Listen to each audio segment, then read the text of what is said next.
بسم الله بسم الله الصلاة والسلام على رسول الله صلى الله عليه وسلم. إن شاء الله أتي أكم فيالا غير إن شاء الله. غافي مراسة كان قبا غافي سنة كان سقافة لو غافي سنة سقافة نبى يوم تام. أوكي إن شاء الله.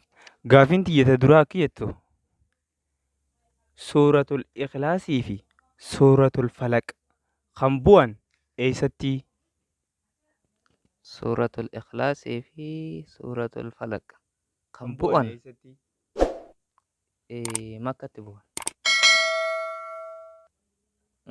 أوكي. أيه غافي لما فكيتو آياتوني سورة الكافرون ميقا الله أكبر. سورة الكافرون آية نسي ميقا آية شن آية شن آية شن متى آية جا بكا بتا من تاجاتو أتي شن هو شن لغة شن التنمى سنت منتا اوكي يا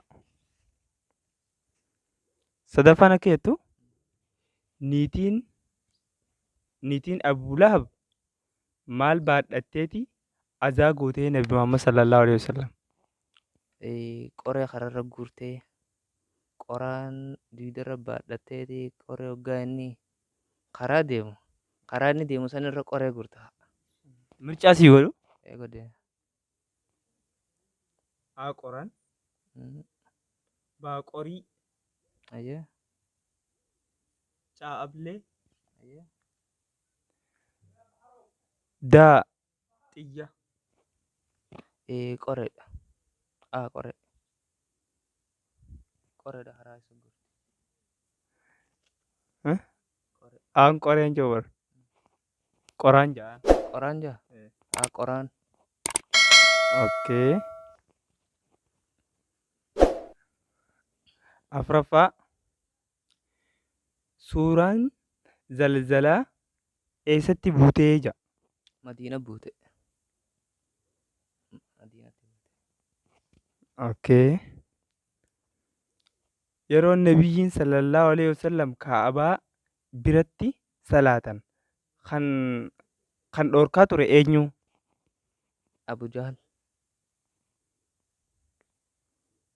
Okay.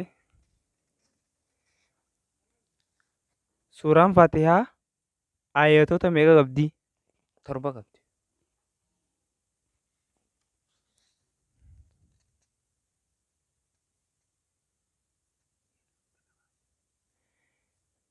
Faaximaan intalti Nabii sallallahu alaihi wasallam nama nu tajaajiluu barbaanna jettee abbaa gaafannaan Nabi Muhammad sallallahu alaihi wasallam maal jeen? beena tun jabduudha tana bira naa hote Yaali. Biroon kotane deebisaa yaali. nama nu tajaajilu dhabnaan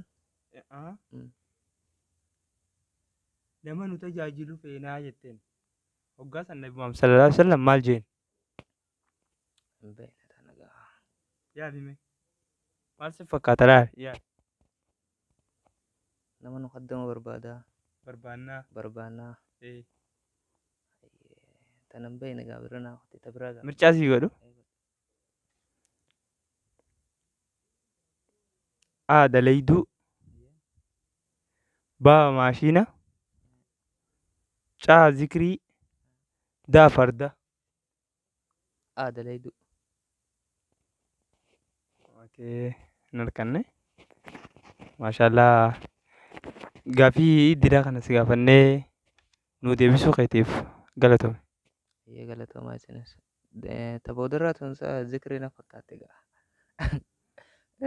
Galatoomi waan nuu deebisteef. ayyee galatoomaa isinillee Okey, kabajamtoota YouTube Bahar asumaan inshaallah asirratti goolabnaa gaaffii guyyaa har'aan tanaa waan nu dhageeffattaniif baay'ee galatoomaa. inshaallah hanga guyyaa biraa waan kanarra gaarii kanarra caalu walitti deebinutti nageen nuuf tura, nageen nuuf jiraadha.